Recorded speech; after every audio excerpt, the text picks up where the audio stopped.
Good evening, thank you. My first guest tonight has just returned from America, where he's been breaking all kinds of box office records and winning awards as the bigger half of one of the most successful comedy teams Britain's ever produced. For 2 years, he and his partner have been making audiences around the world smirk and giggle and smile at some of the funniest sketches that have been seen since Beyond the Fringe. The wickedness of his humour knows no bounds. His name is Peter Cook.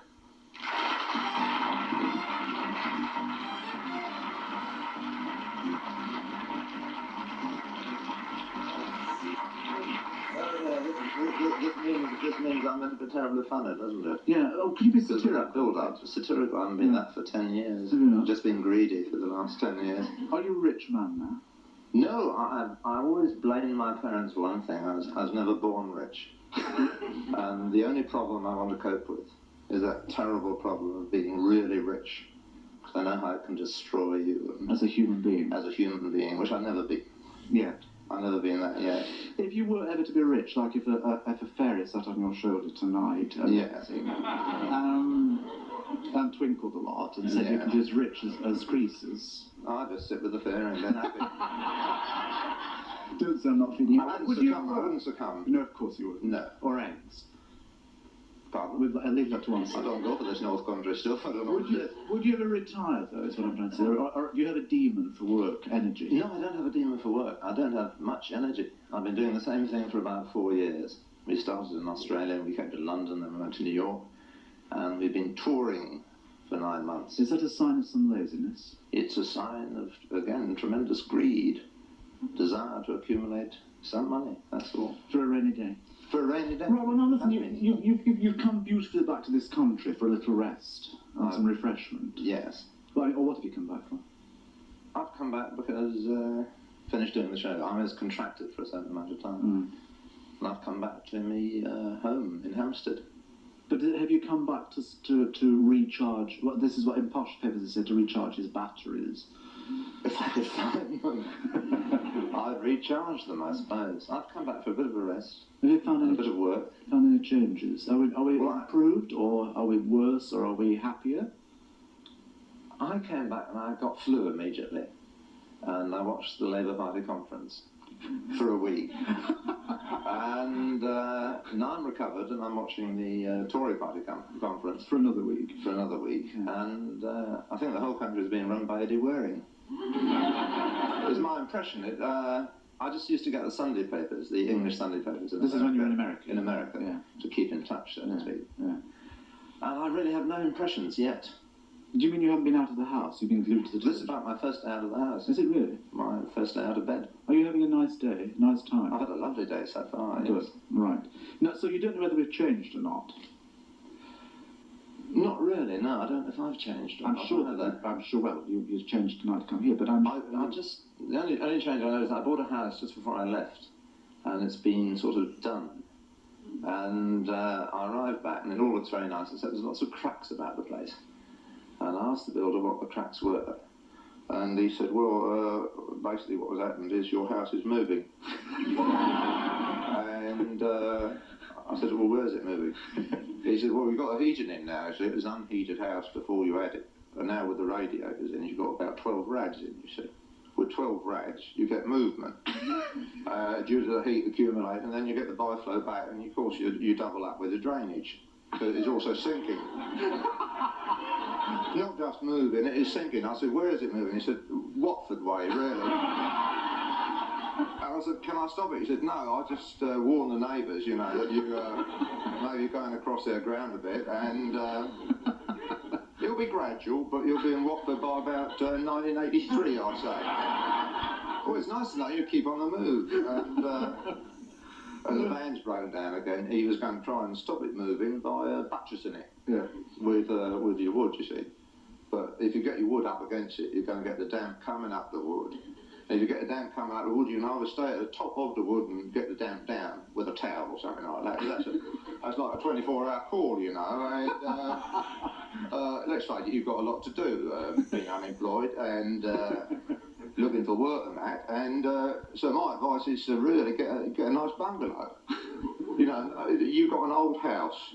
It's never been heated, and it'll continue to move as long as you're in it. So I'm dealing with that problem, you see. You've got that on one side. I've got that on one side. The garden is static. Will the garden stay where it is when you go? Well, no, I don't know about that garden, because you've planted things in it, you see, and when you come to the house in the first place, there's nothing there, there's just your weeds.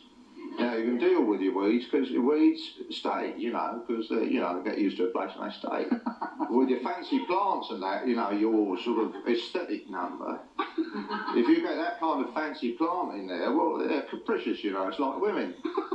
If you get a sort of really high-class geranium, you'll find it creeping up next door and making up to the neighbours, What you have to expect, like, isn't it? I mean, it's a rum old life, and yes, I'll have another. Are you going to stay until the Liberal Party conference starts, so you can? Oh, I should be at the Liberal Party conference, being a potential candidate, you see. And they chose me on the basis that I'd been on any questions and answered questions which seemed to fit in with the liberal philosophy. And I was mainly answering questions about boiled sweets and should the sugar content be shown on the outside of the sweet, which may be part of liberal policy, but oh, it is. Cyril Smith takes quite a few, I believe. But you obviously made a big impression on them, that they should want you. Oh, they're pretty desperate, aren't they? I mean... Wouldn't you adore to be, for instance, the candidate for somewhere like Joe Grimman used to be, like Orkney or Shetland? That was a long way away. It would be beautiful. You could claim to be doing constituency work. Far away, you see, while you're taking up here and constituency work, getting to know the sheep and the largest voters in this particular area, and certainly the most attractive woman around in any case. Yes, I've been away for about 6 months, and the clothes found on the beach have nothing to do with me. That's a person I feel good. I identify with him very much, Mr. Stonehouse. You feel sorry for him? Yes, I think he was driven mad by money. That drives anybody mad. I think you claimed you don't have any money. I didn't claim I didn't have any money. I'm just not going to tell you how much I have. Well, you said you weren't rich. Other people might find it. What do you call rich? Well, what does anybody call rich? I'll tell you what I call rich. I call rich being able tonight to say, right, that's the last thing I've done. I'm going home tonight and I'm not going to work again. Well, it's quite late at night. I mean, most people at this time of night, that's the last thing I've done. I'm not going. Good God, what do you do after this? Is there any real kind of nasty side to it? I mean, did you ever go up and kick a bus conductor when you're 8 or 9? I can be verbally very vicious. I've not been this evening. I can be extremely nasty. Can you? Say in my personal life, I'll often come up with what might be called a biting remark. I can't think of any at the moment. The one I said to my wife Judy about a year ago, which I thought was quite funny at the time, I said, "You know nothing, keep it to yourself." Which is a kind of... doesn't make you very happy when you're told that, Were you savage as a little boy? What were you like as a little boy? Are there pictures of you as a little boy?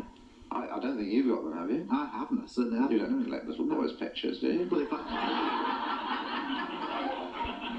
if I were to have collected them, I wouldn't have stuck you into my album. Did you know, Russell? That's one thing. I was at a boarding school, at a public school, all male, and I was very cross because we had a top 10 system in those days. I don't know if they still have it. We used to have one dance a term against a girls' school. It was literally a dance against them. Right. We're playing St. Winifred's at dancing. But as I say, it's all. We had the top 10 of the boys, the younger boys. They're called the top 10 tarts. School tarts. School tarts, and I only made it to number 2. And I was very cross. Was number 2 that meant you were very tarty? Or were you 2 from the bottom, if you see what I mean? No. I was 1 from the top. And I'll never forgive the boy who was number 1. I'm sure he's out there now watching. His name is Blower. What's his first name? Terence, I think. T.S. Blower. And you can never forget him, can you? I can never forget him. He's implanted on my memory. Indelibly implanted upon my memory. Yes, indeed. Where's that a line from? Where's that a line from? It is indelibly planted upon my memory. Printed upon my memory. It is indelibly planted upon my memory that in those days gone by I once did see a strange man walking down the street, and so strange was he that I once thought I knew him, but I knew him not. E-nibs. they really like in America is great English acting, actually. Do they? Biggie. If you can talk like that and think that everybody in the back of the hall can hear every word you are saying, they are so impressed. The thing is, acting, I think, is rubbish. But English people can get away with murder in the States. I happen to think the standard of, say, American film acting, whatever, is much higher than the English standard. Do you put an accent on for America at all? I mean, do you, if you want something, service in a restaurant or a cab on the street, do you sort of go upmarket? No, I just use my normal timid. I say that's what we do. But when we get over there, they're much quicker. Instead of saying, I wonder if it would be possible to have the hors d'oeuvre. American will tend to say hors d'oeuvre, which is a much easier way of saying you want an hors d'oeuvre. Instead of saying, what do you think they're giving you a menu for if they haven't got an hors d'oeuvre? But you still say, I wonder if it would be possible, I mean, could you be, I wonder, is there any chance that, I mean, is the food any good? And, what are you having, Mary? Could you come, oh no, hang around. Oh gosh, I'm terribly sorry. Look, here's $5. We won't eat, we'll just go. I think it's sensible to be more direct like the Americans are. And call for it. Call for it, yes. You've obviously done a lot of television talking in America, because you're obviously... This is the first television show I've been on for 2 years where I haven't been asked the first question, how did you two get together? And which is refreshing. Is it? But you've done a lot of talking there. Yes. Nighttime talk. Yes. Did you used to host or conduct your own talk show here? Yes, I did. What's the cost the BBC a lot? Did it? Only showed 3. It was scheduled for 13. Did you enjoy it, though, while it happened? Not at all, no. What happened was, and I hope I'm being fair to the BBC, they asked me to do a talk programme combined with comedy, in which I'd write the comedy and perform it with other people, and then I'd chat for, say, half the programme to other people I wanted on. And or whoever was in town with a book to play. And I said, well, I don't think I'd be very good at it, and could I just do one as a pilot to see, some nonsense, good heavens, lad, you can speak English, you went to public school, I've seen you talk, I've seen you in the bar, you've been chatting to people, you obviously talk to people, and it'll be a great success. No, don't, just do 1, do 13. I said, I really can't do 13, I don't know if I can do it. I don't know if I'm actually interested in talking to people at all. And finally I gave way. I was contracted to do 13. And I insisted on it being live because I wanted to restore that embarrassing element that there used to be in television when sets fell over and people forgot their lines and things went wrong.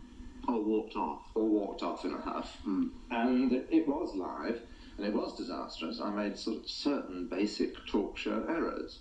Like some famous person would come on, like S.J. Perelman or whatever. Instead of saying, how are you, I'd say, who are you? Or why are you? And where are you? And it confused them. It confused them. And it was so embarrassing to watch that the audience of 3 programmes which were shown tripled. It's on BBC Two. And people wrote in accusing me of all sorts of things, like being a drug addict. And I used to get the number of the person who'd written in saying I was a drug addict. Next programme, I would ring up and get him on the line and say, could I speak to Mr. Wentworth, please? And he said, oh, I'm very sorry, but Mr. Wentworth's in the bar.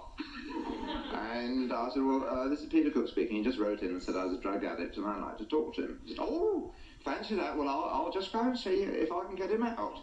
Are you on at the moment? And I said, yes, we're on at the moment. Could you get Mr. Wentworth, please? Yes, I'll just switch on the telly to see if we are on, Oh, yes, it takes a little time to warm up. George! Then there'd be, what? There's Peter Cook on the line. He says you said he was a drug addict. What? I'm in the bar. Well, we're on. We're on what? We're on the television. I'm in the bar. How can we be on all this would be going on? I'm just holding a phone. There's not anybody to see it. And eventually he came to the phone and said, who's that? I said, Peter Cook. And he said, yes, you said I was a drug addict. He said, oh, yeah, I'll just write that in for fun, And he said, oh, I can't linger now because, I'm dripping wet and I'd like to watch the rest of the show. And it was magic moments like these which increased the audience, but not the pleasure of the BBC, and I don't blame them. They cancelled it. Because I signed for 13, they did actually have to pay me. Yeah, but there must have been a kind of gathering sense of enjoyment where you realise you There was a gathering sense of panic and total futility and knowledge that I couldn't do it. And you've no desire to go back. I mean, you've no desire to swap chairs. Well, you've got a better chair, but I mean, no, not at all. We've got exactly the same. Not at all. No, I would never try that again. So that's one rival I can put to one side, is it? Absolutely. No competition. And rest easily in my bed tonight. No, I can't do that sort of show. I'd like to do a show which is basically just standing around talking. It's Dennis Main Wilson at the BBC. He's always had this idea of getting various people together like Spike. I say like Spike as if I'm like Spike. I'm not like Spike, but Spike, me, Marty says somebody else. And just talking about the day's news slot. But is that upsetting and totally ad lib and live? It might be funny, it might be disastrous. Could it be self-indulgent? Huh? Oh yes, this would be one of the pleasures of it. Indulging oneself is a tremendous pleasure. I've always found that. Especially if you can get somebody to help you. Especially if you can get somebody to help you. Now, you're working on a film called Dr. Jekyll and Mrs. Hyde. Yes, Dr. Jekyll and Mrs. Hyde. Are you writing it? I've written it. Are you going to direct it? Yes, I'm going to direct it. You've got the smell of direction in your nostrils, have you? No, it's just very heavy talc and eau de cologne. I've never directed before. I've not directed before. And are you going to have one of those things on? Oh, I'm going to wear Nazi boots and a traffic warning. Carry a pistol and. When shall we see it? When shall it appear? Well, it won't start till about March. It's about Queen Victoria's gynaecologist. Queen Victoria's gynaecologist, yes. Which was a pretty tricky job because, Queen, in those days, one still is very respectful of the Queen. And I'm sure the Queen's gynaecologist is very respectful. And just imagine the scene with Queen Victoria's gynaecologist. I'm getting nervous. Gynaecologist going and saying, Your Majesty, I wonder if you'd be so good as to open your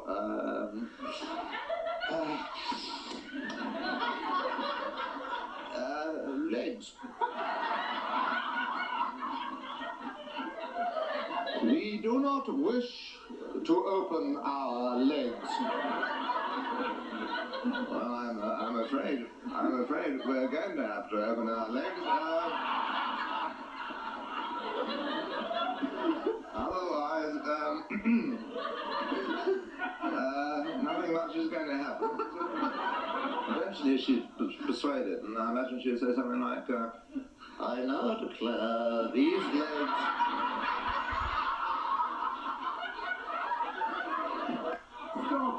well and truly open. I now declare this part of the programme well and truly closed. Peter Cook, thank you very much.